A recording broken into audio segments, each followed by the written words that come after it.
ಅಂದು ತ್ರೇತಾಯುಗದಲ್ಲಿ ಲಕ್ಷ್ಮಣ ಸೀತಾಮಾತೆಯು ಆ ಬಂಗಾರದ ಜಿಂಕೆಯನ್ನು ಬಯಸಿದಾಗ,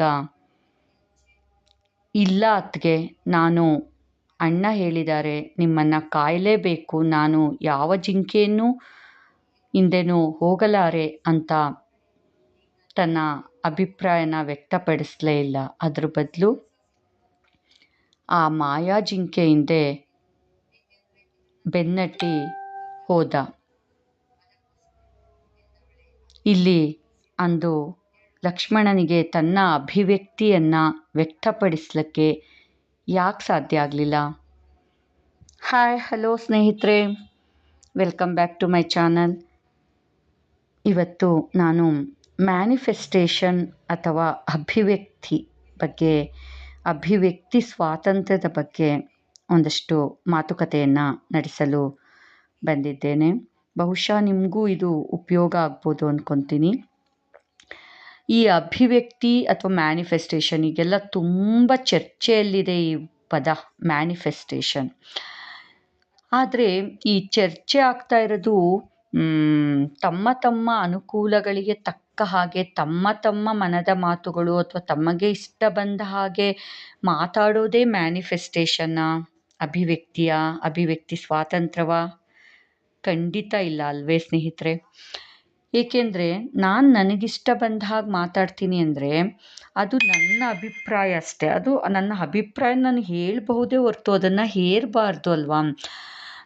I don't force the other peoples to accept or agree with my opinions, isn't it? So I can tell openly whatever thoughts comes to my mind. ನನಗೇನು ಬರುತ್ತೆ ಅದನ್ನು ನಾನು ಅಭಿವ್ಯಕ್ತಿಸುವ ಸ್ವಾತಂತ್ರ್ಯ ನನಗಿದೆ. ಅದು ಸರಿನಾ ತಪ್ಪಾ ಅಂತ ಅಭಿವ್ಯಕ್ತಿ ಮಾಡೋದಕ್ಕಿಂತ ಮುಂಚೆ ಒಮ್ಮೆ ನಾನು ನನ್ನ ಒಳಗನ್ನು ಕೇಳ್ಕೋಬೇಕಲ್ವೇ? ನಾನೇನೋ ಒಂದು ಒಳ್ಳೆಯ ಐಡಿಯಾ ಕೊಡ್ತಾ ಇದ್ದೀನಿ ಅಂದರೆ ಅದನ್ನು ನಾನು ಖಂಡಿತ ಅಭಿವ್ಯಕ್ತಿಸಬಹುದು. ಅದು ಬಿಟ್ಟು ನಾನು ನನಗೇನೋ ಒಂದು ಕಲ್ಪನೆ ಬಂದಿದೆ, ಒಂದು ಇಮ್ಯಾಜಿನೇಷನ್ನು, ಅದ್ರ ಹಾಗೆ ನಡೆದು ಬಿಡಲಿ ಕೆಲಸ ಅಂತ ಯಾವುದೋ ಒಂದು ಕೊಟ್ಟಾಗ, ಬಹುಶಃ ಒಂದು ಉದಾಹರಣೆಗೆ ಒಂದು ಶಾಲೆಯಲ್ಲಿ ನಾವೆಲ್ಲ ಒಂದು ಅಷ್ಟು ಜನ ಶಿಕ್ಷಕಿಯರು ಇರ್ತೀವಿ ಅಂದ್ಕೊಳ್ಳಿ. ಯಾವುದೋ ಒಂದು ಪ್ರಾಜೆಕ್ಟ್ ಅಥವಾ ಒಂದು ಇವೆಂಟ್ ಆರ್ಗನೈಸ್ ಮಾಡೋಕ್ಕೆ ಹೇಳಿರ್ತಾರೆ. ಅಲ್ಲಿ ನಾವು 10 ಜನ ಇದ್ದರೆ 10 ಜನರ ಅಭಿಪ್ರಾಯವನ್ನು ನಾವು ತೆಗೆದುಕೋಬೇಕಾಗುತ್ತಲ್ವಾ? ಇಲ್ಲಿ 1, 2, 3 ಅಂತ ಕೇವಲ ಒಬ್ಬರೋ ಇಬ್ಬರದ್ದು ಅಭಿಪ್ರಾಯವನ್ನು ಮಾತ್ರ ಪರಿಗಣನೆಗೆ ತಗೊಂಡಾಗ ಖಂಡಿತ ಅದೊಂದು ಟೀಮ್ ವರ್ಕ್ ಆಗಲ್ಲ. ಮತ್ತು ಬೇರೆಯವರ ಅಭಿವ್ಯಕ್ತಿ ಸ್ವಾತಂತ್ರ್ಯವನ್ನು ನಾವು ಕಡೆಗಣಿಸಿದ ಹಾಗೆ ಅನಿಸುತ್ತೆ. ಅಲ್ಲಿ ಅವ್ರಿಗೆ ಹರ್ಟ್ ಆಗುತ್ತೆ. ಅದ್ರ ಬದಲು ಪ್ರತಿಯೊಬ್ಬರು 10 ಜನದ್ದು ಒಂದೊಂದು ಅಭಿಪ್ರಾಯಗಳನ್ನ ನೋಟ್ ಮಾಡಿಕೊಂಡು ಆ 10 ಜನದ ಒಂದು ಅಭಿಪ್ರಾಯಗಳಲ್ಲಿ ಆ ಇವೆಂಟ್ನಲ್ಲಿ ಏನೆಲ್ಲ 10 ಅಭಿಪ್ರಾಯಗಳನ್ನು 10 ರೀತಿಯ ಐಡಿಯಾಗಳನ್ನು ಹಾಕಿದಾಗ ಆ ಒಂದು ಇವೆಂಟ್ ತುಂಬ ಸುಂದರವಾಗಿ ಮೂಡಿಬರುತ್ತೆ ಅಂದಾಗ ಖಂಡಿತವಾಗಿ 10 ಜನರ ಅಭಿಪ್ರಾಯವನ್ನು ತಗೋಬೋದು. ಕೆಲವು ಸಲ ಕೆಲವ್ರಿಗೆ ತಮ್ಮ ಒಂದು ಅಭಿವ್ಯಕ್ತಿಯನ್ನು ವ್ಯಕ್ತಪಡಿಸೋದಕ್ಕೇ ಬರೋದಿಲ್ಲ. ಅವರಲ್ಲಿ ನಿಜವಾದ ಟ್ಯಾಲೆಂಟ್ ಇರುತ್ತೆ, ಆದರೆ ಅದನ್ನು ಹೌ ಟು ಎಕ್ಸ್ಪ್ರೆಸ್ ಇಟ್ ಅಂದರೆ they will fail in that field. ಅಂದರೆ ಅವರಲ್ಲಿ ಏನೋ ಅಡಗಿರುತ್ತೆ, ಅಂದರೆ ತಮ್ಮಲ್ಲಿರೋ ಒಂದು ಆ ಪ್ರತಿಭೆಯನ್ನು ಉಪಯೋಗಿಸ್ಕೊಳ್ಳೋ ದಾರಿ ಸಹ ಗೊತ್ತಿರಲ್ಲ. ಅದನ್ನು ವ್ಯಕ್ತಪಡಿಸೋ ಒಂದು ಕಲ್ಪನೆ ಕೂಡ ಅವ್ರಿಗೆ ಸರಿಯಾಗಿ ಬರ್ತಿರಲ್ಲ. ಅಲ್ಲಿ ದೇ ಆರ್ ಫೇಲ್ಡ್. ಸೊ ಆ ಥರದವ್ರನ್ನ ನಾವು ಏನು ಮಾಡೋಕ್ಕೆ, ಅವರ ಮನದಾಳದಲ್ಲಿರ್ತಕ್ಕಂಥ ಒಂದು ಐಡಿಯಾನ ನಾವು ಹೇಗೆ how can we extract? We can't. ಅದನ್ನು ನಾವು ಹೊರಗೆ ತೆಗೆಯೋದಕ್ಕೆ ಸಾಧ್ಯ ಇಲ್ಲ. ಆ ವ್ಯಕ್ತಿಯ ಅಭಿಪ್ರಾಯವನ್ನು ವ್ಯಕ್ತಪಡಿಸಿದಾಗ ಬೇಕಾದರೆ ಅದಕ್ಕೆ ಇನ್ನಷ್ಟು ಹೆಚ್ಚಿನ ಸಲಹೆಗಳನ್ನು ಕೊಟ್ಟು ಐಡಿಯಾ ಆ್ಯಡಪ್ ಮಾಡಿ ಒಂದು ಸುಂದರವಾದ ಇವೆಂಟ್ನ ವಿ ಕ್ಯಾನ್ ಮ್ಯಾನೇಜ್ ಮಾಡ್ಬೋದು, ರೆಡಿ ಮಾಡ್ಬೋದು, ಎಕ್ಸಿಬಿಟ್ ಮಾಡ್ಬೋದು. ಆದರೆ ಇಲ್ಲೇನಾಗ್ತಾ ಇದೆ ಅಂದರೆ ಕೆಲವರು ಅಭಿವ್ಯಕ್ತಿಗಳು ಹೇಗಿರುತ್ತೆ ಅಂದರೆ ನಮಗೆ ಅದನ್ನು ಕೇಳೋದಕ್ಕೆ ಆಗಲ್ಲ, ಅಷ್ಟು ಇದಾಗಿರುತ್ತೆ.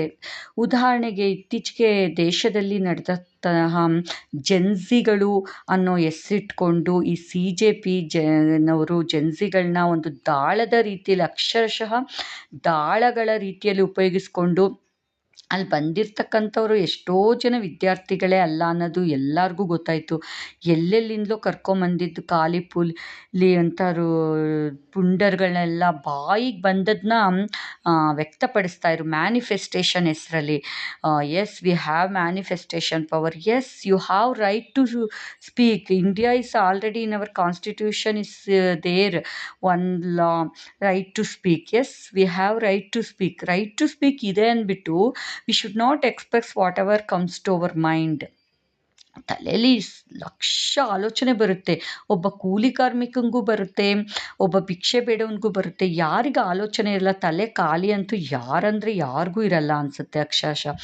ಹಾಗಂತ ಬಂದ ಆಲೋಚನೆಗಳನ್ನೆಲ್ಲ ನಾವು ಈ ಬಾಯಿ ಮೂಲಕ ಹೊರ ಪ್ರಪಂಚಕ್ಕೆ ಬಿಡಬೇಕು ಅನ್ನೋದು ಖಂಡಿತ ತಪ್ಪು. ಆದರೆ ಬಿಡಲೇಬೇಕು ಅಂದಾಗ ಅತ್ಯುತ್ತಮವಾದ ಆಲೋಚನೆಗಳನ್ನು ಅಭಿವ್ಯಕ್ತಿಸೋಣ. ಅದನ್ನು ಜನರು ಸಹ ಪಾಸಿಟಿವ್ ರೀತಿಯಲ್ಲೇ ಸ್ವೀಕರಿಸ್ತಾರೆ. ಒಂದು ಉತ್ತಮ ಇದಾಗುತ್ತೆ ಸಮಾಜಕ್ಕೆ. ಆದರೆ ನಾವು ಕೊಡ್ತಕ್ಕಂಥ ಸಲಹೆಗಳು ಅಥವಾ ವ್ಯಕ್ತಪಡಿಸ್ತಕ್ಕಂಥ ಅಭಿಪ್ರಾಯಗಳು ಸಮಾಜಕ್ಕೆ ಮಾರಕವಾಗೋ ರೀತಿಲಿದ್ದಾಗ ಇಡೀ ಸಮಾಜಕ್ಕೇನು ಇಡೀ ದೇಶವನ್ನೇ ಅತಂತ್ರ ಸ್ಥಿತಿಗೆ ತಲುಪಿಸುವಂತಹ ಐಡಿಯಾಗಳು ನಮ್ಮಲ್ಲಿದೆ, ನಮ್ಮ ಮಾತಿನಲ್ಲಿದೆ ಅಂದಾಗ ಆದಷ್ಟು ನಮ್ಮ ನಾಲಿಗೆಗೆ ಖಂಡಿತವಾಗಿ ಕಡಿವಾಣವನ್ನು ಹಾಕಲೇಬೇಕು. ಇಲ್ಲ ನನಗೆ I have right to speak ಅಂದ್ಬಿಟ್ಟು ಮ್ಯಾನಿಫೆಸ್ಟೇಷನ್ ಈಸ್ ಮೈ ರೈಟ್ ಅಂದ್ಬಿಟ್ಟು ಬಾಯಿಗೆ ಬಂದದನ್ನ ಮಾತಾಡ್ತಿದ್ರೆ ಮೊನ್ನೆ ಇಡೀ ದೇಶ ಹೇಗೆ ಆಘಾತಕ್ಕೆ ಒಳಗಾಯಿತು. ಈ ಸಿ ಜೆ ಪಿಯ ನೆರಳಿನಲ್ಲಿ ಹರಳಿದಂಥ ಅದ್ಭುತವಾದ ಮ್ಯಾನಿಫೆಸ್ಟೇಷನ್ ಪ್ರತಿಭೆಗಳು ಅಬ್ಬಬ್ಬಬ್ಬ ಬಾಯಿಗೆ ಬಂದದ್ದನ್ನೇ ಒಂದು ಚೂರು ಲಂಗೂ ಲಗಾಮಿಲ್ಲದೆ ಎಗ್ಗು ಸಿಗ್ಗಿಲ್ಲದೆ ಆರಾಮ್ಸೆ ಮೀಡಿಯಾಗಳು ಇದ್ರ ಮುಂದೆ ಇಡೀ ಪ್ರಪಂಚ ನೋಡ್ತಾ ಇದೆ ನಮ್ಮನ್ನು. ಮುಂದೆ ನಮ್ಮ ಭವಿಷ್ಯ ಏನು ಅನ್ನೋದು ಯಾವುದರ ಕಿಂಚಿತ್ತೂ ಭಯವಿಲ್ಲದೆ ಅರಿವಿಲ್ಲದೆ ಈ ತಮ್ಮ ಮ್ಯಾನಿಫೆಸ್ಟೇಷನ್ನ ರಾಜಾರೋಷವಾಗಿ ಘಂಟಾಘೋಷವಾಗಿ ಡಣಡಂಗೂರ ಮಾಡಿ ಕಡೆಗೆ ಏನಾಗಿದೆ, ಇಷ್ಟು ದಿನದ ನಂತರ ಅವ್ರ ಪರಿಸ್ಥಿತಿ ಏನಾಗಿದೆ, ಎಷ್ಟೋ ಜನ ಬಿಲದಲ್ಲಿ ಔತ್ಕೊಂಡಿದ್ದಾರೆ, ತಮ್ಮ ಮುಖವನ್ನೇ ಮರೆಸ್ಕೊಂಡಿದ್ದಾರೆ. ನಿಜವಾಗೂ ಅವ್ರಿಗೆ ಮುಂದೆ ಜೀವನ ಎಷ್ಟರ ಮಟ್ಟಿಗೆ ಕಷ್ಟ ಅನ್ನೋದು ಅವ್ರಿಗೆ ಬಂದಿದೆ. ಇದ್ರ ನಮ್ಮ ಅಂದರೆ ಮಿಕ್ಕಿದ ಜನ್ಸಿಗಳಿಗೂ ಇದು ನಿಜವಾಗೂ ಅರಿವಿಗೆ ಬಂದಿದೆ. ಅಥವಾ ಈ ರೀತಿ ಮುಂದೆ ಯಾವ್ದಾದ್ರು CJP ಇವರು ನೆಕ್ಸ್ಟ್ ಯಾವ್ದಾದ್ರು ಮಾಡಿದಾಗ ಖಂಡಿತ ಅಲ್ಲಿ ಹೋಗೋದಕ್ಕೆ ಮುಂಚೆ ಒಂದಲ್ಲ ಎರಡಲ್ಲ 1000 ಬಾರಿ ಯೋಚಿಸಿ ಮುಂದೆ ಹೆಜ್ಜೆನ ಹಿಂದೆ ಇಡಬೇಕಾಗತ್ತೆ. ಇಲ್ಲ ಅಂದರೆ ಭವಿಷ್ಯನೇ ಘೋರ ಅಂಧಕಾರ. ಸೊ ಮ್ಯಾನಿಫೆಸ್ಟೇಷನ್ ಅಭಿವ್ಯಕ್ತಿ ಸ್ವಾತಂತ್ರ್ಯ ಅನ್ನೋದು ಎಲ್ಲ ಕಡೆ ಇರಲೇಬೇಕು, ಇದ್ರಷ್ಟೇ. ಉದಾಹರಣೆಗೊಂದು ಸಂಸಾರವನ್ನು ತೆಗೆದುಕೊಳ್ಳೋಣ. ಅಲ್ಲಿ ಪತಿ ಪತ್ನಿ ಈಗೆಲ್ಲ ನಿಮಗೆ ಗೊತ್ತು, ಎಲ್ಲ ನ್ಯೂಟ್ರಲ್ ಫ್ಯಾಮಿಲಿಗಳು, ಪತಿ ಪತ್ನಿ ಒಂದು ಮಗು ಅಂದ್ಕೊಂಡ್ರೆ ಪತಿ ಹೇಳಿದ್ದೆಲ್ಲ ಕೇಳ್ಕೊಂಡೇ ಪತ್ನಿ ಇರ್ತಾಳೆ ಅನ್ನೋದು ಅದೆಲ್ಲ ಮುಗಿದೋದ ಕಾಲ. ನಿಮಗೆ ನೋಡ್ತಾ ಇದ್ದೀರಾ, ಜಸ್ಟು ಒಂದು ಗೊರಕೆ ಹೊಡೆದ್ರು ಅಂತಲೂ ಡೈವರ್ಸ್ ತೊಗೋತಿದ್ದಾರೆ. ಎಷ್ಟು ಸಿಲ್ಲಿ ವಿಷಯ ಅನಿಸುತ್ತೆ. ಆದರೆ ತೊಗೊಂಡವ್ರಿಗೆ ಬಹುಶಃ ಗೊತ್ತಿರ್ಬೋದು ಅದರಿಂದ ಎಷ್ಟು ಮಾನಸಿಕ ಹಿಂಸೆ ಆಗ್ತಿತ್ತು, ಅಥವಾ ಸ್ಲೀಪ್ಲೆಸ್ ನೈಟ್ಸು ಆಕೆ ಏನು ಅನುಭವಿಸಿದ್ಲು ಅಂತ, whatever left to them. So ಇಂಥ ಸಿಲ್ಲಿ ವಿಷಯಗಳಿಗೆಲ್ಲ ಮತ್ತು ಕೌಟುಂಬಿಕ ಜೀವನಗಳೇ ನಾಶದ ಅಂಚಿಗೆ ಬಂದುಬಿಟ್ಟಿದೆ. ಮಕ್ಕಳೇ ಬೇಡ, ಕುಟುಂಬ ಜೀವನ ಬೇಡ, ಮದುವೆ ಬೇಡ, ಏನೇನೋ ಅವರು ಇದು ಅಭಿವ್ಯಕ್ತಿ ಸ್ವಾತಂತ್ರ್ಯ ವ್ಯಕ್ತಪಡಿಸ್ತಾ ಇದ್ದಾರೆ. Let them B.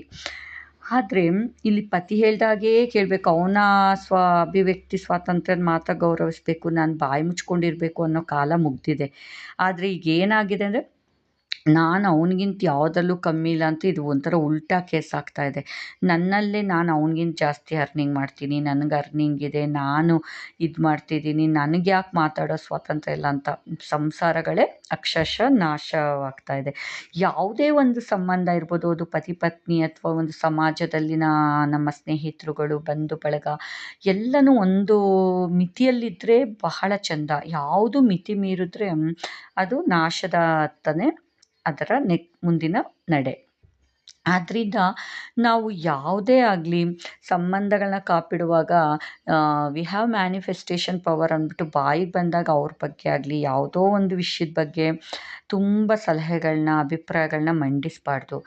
ಯಾವ್ದಾದ್ರು ಪಾಪ ಅವ್ರು ಕಷ್ಟದಲ್ಲಿದ್ದರೆ ಅವ್ರಿಗೇನೋ ಒಂದು ಕಾಯಿಲೆ ಬಂದು ಯಾವುದೋ ಅವ್ರಿಗೆ ಉಪಯುಕ್ತವಾಗೋ ರೀತಿಯಲ್ಲಿ ಸಲಹೆ ಕೊಡಬೇಕು ಹೊರ್ತು ಅಯ್ಯೋ ಈ ಕಾಯಿಲೆ ನಮ್ಮ ಕಡೆ ಯಾರಿಗೋ ಬಂದಿತ್ತು ಅವ್ರು ಸತ್ತೇ ಹೋಗ್ಬಿಟ್ರು ಈ ರೀತಿ ಪಾಪ ನೆಗೆಟಿವ್ ಆಗಿ ಮಾತಾಡಿದಾಗ ಪಾಪ ಅವ್ರು ಇನ್ನೂ ಆಗ ಆರಂಭಿಕ ಹಂತದಲ್ಲಿರೋರು ಎಷ್ಟು ಡಿಪ್ರೆಸ್ ಆಗಬೇಡ ಹೇಳಿ ಅಲ್ವಾ. ಸೊ ಯಾವುದೇ ವಿಷಯದಲ್ಲಾಗಲಿ ಯಾರೋ ಒಂದು ಪಕ್ಕದ ಮನೆ ಮಗು ಒಂದು ಸಬ್ಜೆಕ್ಟ್ ಹೋಗಿದೆ ಅಂದ್ಕೊಳ್ಳಿ, ಅವ್ರ ತಂದೆ ತಾಯಿ ಮೊದಲೇ ಕುಸಿದು ಬಿದ್ದಿರ್ತಾರೆ, ಮಗು ಪಾಪ ಮೊದಲೇ ವೀಕ್ ಇರುತ್ತೆ, ತುಂಬ ಹೆದ್ರುಕೊಂಡಿರುತ್ತೆ. ಅಂಥ ಸ್ಥಿತಿಲಿ ಅಯ್ಯೋ ಬಿಡಿ ಇವ್ನು ನಾನು ಚಿಕ್ಕೂರಿಂದಲೂ ನೋಡ್ಬಿಟ್ಟಿದ್ದೀನಲ್ವಾ, ನಿಮ್ಮ ಮನೆ ಪಕ್ಕನೇ ಇದ್ದೀವಲ್ವಾ, ಅವನು ಅಷ್ಟೇ ಬಿಡಿ, ಅವ್ನು ಇನ್ನಷ್ಟೇ ಓದಲ್ಲ, ಅಯ್ಯೋ ಅದ್ರ ಬದಲು ಎಲ್ಲರೂ ಒಂದು ಅಂಗಡಿ ಹಾಕ್ಕೊಡಿ, ಇದು ತೊಗೊಡಿ ಅದು ತೊಗೊಡಿ, ಈ ಥರ ಎಲ್ಲ ನಾವು ಪಾಪ ಅವ್ರಿಗೆ ನೆಗೆಟಿವ್ ಆಗಿ ಡಿಪ್ರೆಸ್ ಮಾಡೋಷ್ಟು ಇನ್ನೂ ತುಳಿಯೋ ಮಟ್ಟದಲ್ಲಿ ನಾವು ನಮ್ಮ ಒಂದು ಅಭಿವ್ಯಕ್ತಿಯನ್ನು ವ್ಯಕ್ತಪಡಿಸಿದಾಗ ಅವ್ರ ಸ್ಥಿತಿ ಹೇಗಾಗ್ಬೋದು ಹೇಳಿ.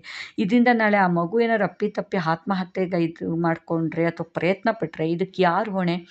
ನಾವು ನಮ್ಮ ಮಾತು ಮಾತ್ರ ಹೊಣೆ ಅಲ್ವಾ. ಈ ರೀತಿ ಎಷ್ಟೋ ಅಭಿವ್ಯಕ್ತಿ ಸ್ವಾತಂತ್ರ್ಯದ ಮಾತುಗಳಿಂದಲೇ ಬೇರೆಯವ್ರನ್ನ ಚುಚ್ಚಿ ಚುಚ್ಚಿ ಸಾಯಿಸ್ಬಿಟ್ಟಿದ್ದಾರೆ ಅಕ್ಷರಶಃ. ಎಷ್ಟೋ ಜನ ಮಾನಸಿಕವಾಗಿ ಸತ್ತಿದ್ದಾರೆ, ಕೆಲವರು ದೈಹಿಕವಾಗಿಯೂ ಆತ್ಮಹತ್ಯೆ ಮಾಡಿಕೊಂಡು ಪ್ರಾಣವನ್ನು ಕಳ್ಕೊಂಡಿದ್ದಾರೆ. ಆದ್ದರಿಂದ ಇಲ್ಲಿ ಬದುಕು ಅನ್ನೋದು ಅಥವಾ ಈ ಅಭಿವ್ಯಕ್ತಿ ಸ್ವಾತಂತ್ರ್ಯ, ಅದೇ ಈ ಅಭಿವ್ಯಕ್ತಿ ಸ್ವಾತಂತ್ರ್ಯದ ಇನ್ನಷ್ಟು ಪ್ರಕಾರಗಳನ್ನು ನೋಡೋದಾದರೆ ನೃತ್ಯಗಳು ಮತ್ತು ಸಿನಿಮಾದಲ್ಲಿಯ ನಟನೆ, ಹಾಡುಗಾರಿಕೆಯಲ್ಲಿನ ಭಾವಾಭಿನಯಗಳು ಇವು ಸಹ ಅಭಿವ್ಯಕ್ತಿ ಸ್ವಾತಂತ್ರ್ಯದ ಇನ್ನಷ್ಟು ಮುಖಗಳು. ಈ ನೃತ್ಯ ಮಾಡುವಾಗ ಅಷ್ಟೇ ಅಭಿವ್ಯಕ್ತಿ ಸ್ವಾತಂತ್ರ್ಯ ಅನ್ನೋದು ಅಭಿವ್ಯಕ್ತಿ ಮಾಡೋದು, ಭಾವನೆಗಳನ್ನು, ನಗು ಇರ್ಬೋದು, ಅಳು ಇರ್ಬೋದು, ಕೋಪ, ಒಟ್ಟು ನವರಸಗಳನ್ನು, ರೌದ್ರ ಇರ್ಬೋದು, ದ್ವೇಷ, ಪ್ರತಿಯೊಂದನ್ನು ಕಣ್ಣಲ್ಲಿ ಇಡೀ ಮುಖದಲ್ಲೇ ಹಾವಭಾವದ ಮುಖಾಂತರವೇ ಅವರು ಅಭಿವ್ಯಕ್ತಿಸ್ತಾರೆ. ಎಷ್ಟು ಅದ್ಭುತವಾಗಿರುತ್ತಲ್ವ ಆ ಕಲೆ, ಅವ್ರಿಗೆ ಒಲ್ದಿರುತ್ತೆ, ಅದು ಎಲ್ಲರಿಗೂ ಸಾಧ್ಯ ಇಲ್ಲ. ಹಾಗೆ ಈ ಒಂದು ಹಾಡುಗಾರರು, ಅವ್ರಿಗೆ ಹಾಡುಗಾರಿಕೆಯಲ್ಲೂ ಸಹ ಅಭಿವ್ಯಕ್ತಿ ಅನ್ನೋದು ಬೇಕೇ ಬೇಕು. ಅವರು ರಾಗದಲ್ಲಿ ಎಷ್ಟೊಂದು ರೀತಿಯ ಮಾಡ್ಯುಲೇಷನ್ಸ್ಗಳನ್ನ ಮಾಡ್ತಾರೆ, ಅದ್ರ ಮೂಲಕ ಬೇಕಾದಾಗ ಸ್ವರವನ್ನು ಎತ್ತರಿಸ್ತಾರೆ, ಬೇಡದಾಗ ಇಳಿಸ್ತಾರೆ, ಮಧ್ಯೆ ಮಧ್ಯೆ ವೇರಿಯೇಷನ್ಸ್ ಕೊಡ್ತಾರೆ, ನೋಟ್ಸು, ಈ ರೀತಿ ಎಲ್ಲ ಒಂದು ತಮ್ಮ ಧ್ವನಿ ಮೂಲಕನೇ ಅವರು ಅಭಿವ್ಯಕ್ತಿಯನ್ನು ಗಳಿಸ್ತಾರೆ. ಅಂದರೆ ಅವರು ಅದರಲ್ಲಿ ಯಶಸ್ಸನ್ನು ಪಡೆದಿದ್ದಾರೆ, they are masters in that ಅಷ್ಟೇ.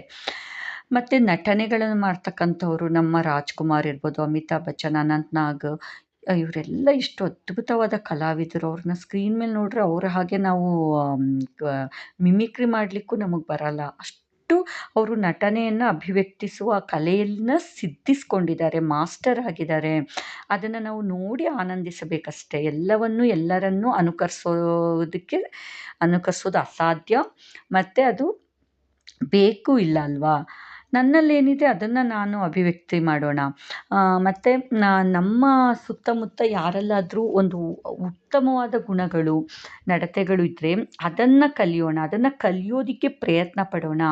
ಅದು ಬಿಟ್ಟು ಎಲ್ಲವನ್ನೂ ನಾನು ಮಾಡೋಕ್ಕಾಗಲ್ಲ, ನಾನೇ ನೃತ್ಯಗಾರ್ತಿ ಆಗೋದು, ನಾನೇ ಹಾಡುಗಾರಿಕೆ, ನಾನೇ ಬರೆಯೋದು, ನಾನೊಬ್ಬ ರೈಟರ, ನಾನು ಅದರಲ್ಲೇ ಆ ದಿಕ್ಕಿನತ್ತನೇ ಇನ್ನಷ್ಟು ವ್ಯವಸಾಯ ಮಾಡಿ ಇನ್ನೂ ಉತ್ತಮ ಪರಿಯಲ್ಲಿ ನನ್ನ ಒಂದು ಬರವಣಿಗೆಯನ್ನು ಅಭಿವೃದ್ಧಿ ಮಾಡುತ್ತಾ ಪ್ರಯತ್ನ ಪಡೋಣ. ಅದು ಬಿಟ್ಟು ನಾನು ಏಕಾಏಕಿ ನೃತ್ಯದತ್ತ ವಾಲೋದಕ್ಕಾಗಲ್ಲ, ಏಕಾಏಕಿ ನಾನು ಹಾಡುಗಾರಿಕೆಯನ್ನು ಆರಂಭ ಮಾಡೋದಕ್ಕಾಗಲ್ಲ.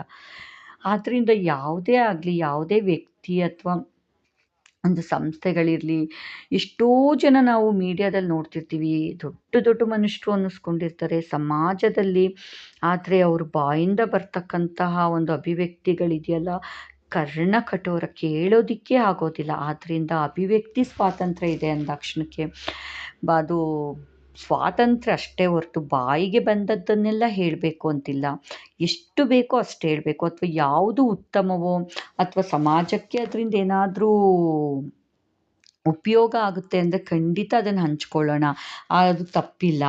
ಈಗ ಎಷ್ಟೋ ಲಕ್ಷಾಂತರ ರೀಲ್ಸ್ ಬರುತ್ತೆ ದಿನಕ್ಕೆ, ಅದರಲ್ಲಿ ಎಲ್ಲನೂ ನಾವು ನೋಡಲ್ಲ. ಒಂದು 10-20 ಮಾತ್ರ ನಮಗೂ ಶೋ ಅಪ್ ಆಗುತ್ತೆ. ಯಾಕೆಂದರೆ ಅದು ಆ ಥರ ಏನೋ ಒಂದು ಪರ್ಟಿಕ್ಯುಲರ್ ಅದರಲ್ಲಿ ಅದ್ಭುತವಾದ ಒಂದು ಅಭಿವ್ಯಕ್ತಿ ಇರುತ್ತೆ. ಅದು ನಮಗೆ ನಮ್ಮ ಮನಸ್ಸನ್ನು ಸಹ ಆಕರ್ಷಿಸುತ್ತೆ. ಹಾಗೆ ಎಲ್ಲ ಲಕ್ಷಾಂತರ ರೀಲ್ಸ್ನು ನಾವು ನೋಡೋಕ್ಕೂ ಆಗಲ್ಲ ಬಿಡಿ, ಅಲ್ವಾ?